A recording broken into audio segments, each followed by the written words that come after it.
Jamás un sacerdote en una Eucaristía va a mencionar el nombre de Jehová. ¿No es impresionante, hermanos? Ni siquiera lo toleran en sus mentes. Entonces, ¿a qué Dios adoran? A la Trinidad, que es el mismo Papa de Roma. Impresionante. Y luego quieren imponerte el falso día de reposo en domingo. Ese día en el que iglesias evangélicas e iglesia católica están unidas en un punto común.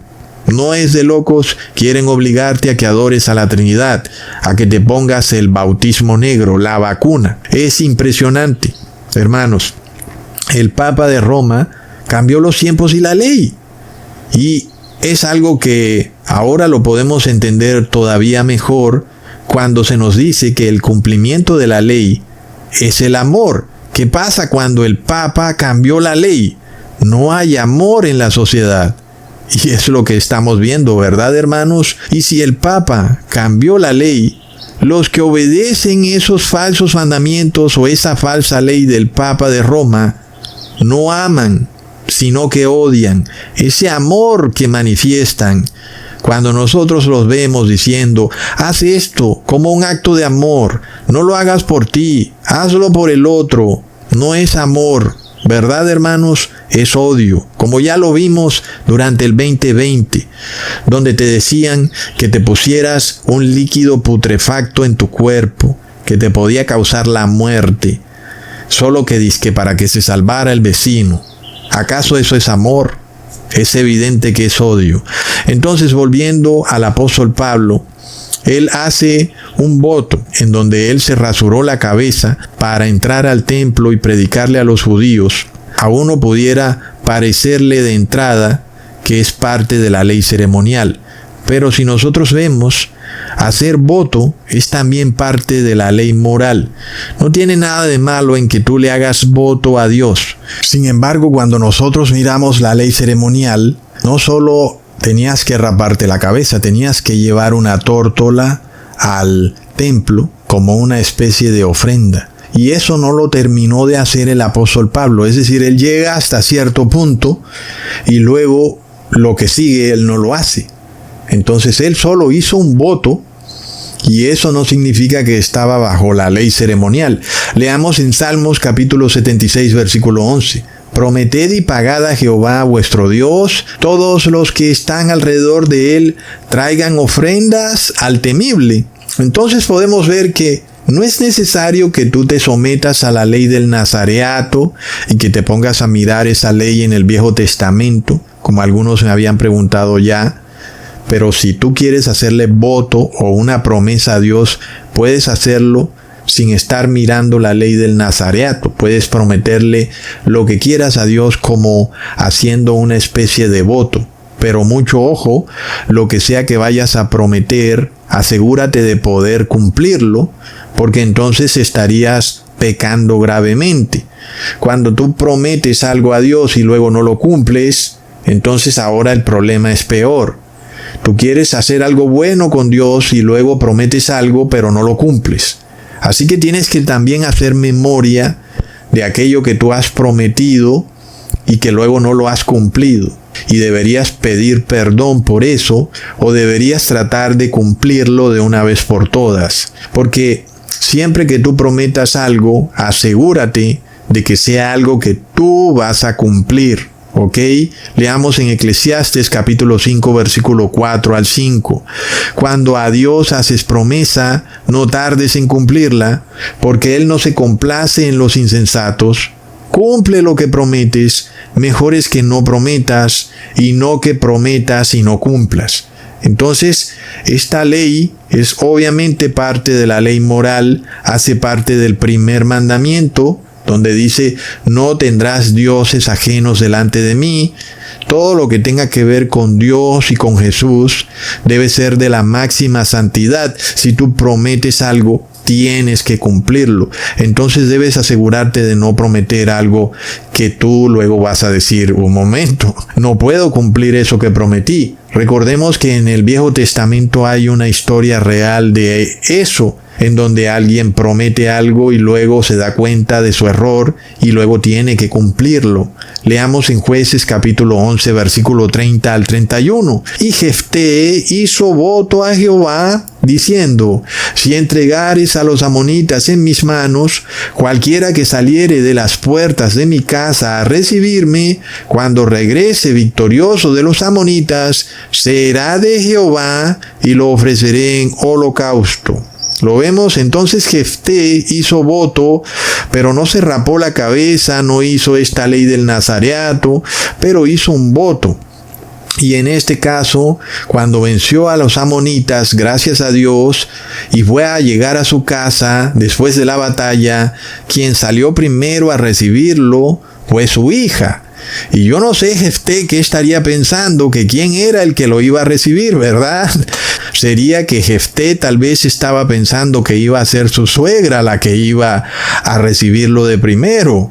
Pues obviamente la que salió primero fue su hija, y Jefté tuvo que cumplir su voto. Leamos en Jueces capítulo 11, versículo 35 al 36. Y cuando él la vio, a su hija, rompió sus vestidos diciendo: ay, hija mía, en verdad me has abatido, y tú misma has venido a ser causa de mi dolor, porque le he dado palabra a Jehová, y no podré retractarme. Entonces, aquí tampoco vayamos a pensar que Jefté sacrificó a su hija en el templo como en una especie de sacrificio humano. No es lo que quiere decir eso, sino que Jefté consagró a su hija al servicio del templo y por eso ella nunca se casó. Sin embargo, aquí vemos un ejemplo de la seriedad de hacerle una promesa a Dios y que luego te toca cumplirla. Y por eso cuando Pablo hace voto, pues él se rapa la cabeza y eso no puede ser tomado como que está sometido por la ley ceremonial, porque no tiene nada de malo hacer voto.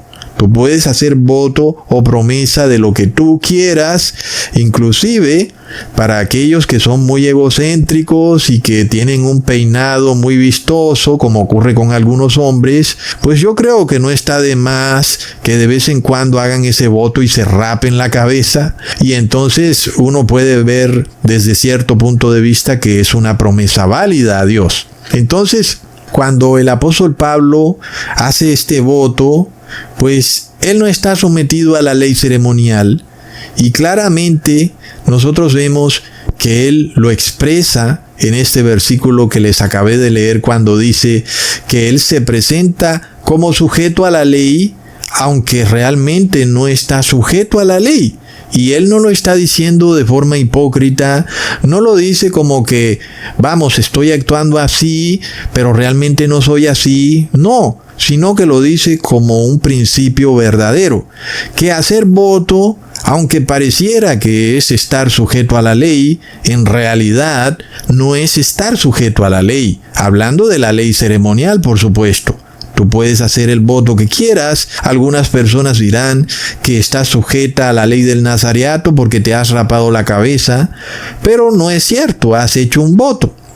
Entonces el apóstol Pablo se presenta como un judío respetuoso de su pueblo, porque en verdad lo es, no está siendo hipócrita, pero resulta que al apóstol Pablo lo estaban calumniando como un cierto tipo de antigobierno, como ya sabemos que el movimiento sigue hoy en día, no solo con el apóstol Pablo, sino con los que no estamos de acuerdo en este movimiento de volver a poner una teocracia a nivel global. Pero si lo quieren hacer, con mucho gusto que lo hagan, pero aténganse al castigo de Dios que viene. Y lo mismo ocurría con Pablo. Él estaba haciendo una advertencia. Recordemos que Jerusalén estaba por ser totalmente arrasada y destruida. Era evidente que él quería salvar a su nación, pero se encontraba en esta dicotomía, en este problema, que era calumniado como revolucionario, como enemigo de la nación, como antigobierno, como hereje, como conspiranoico, como sectario. Es que es de locos, hermanos.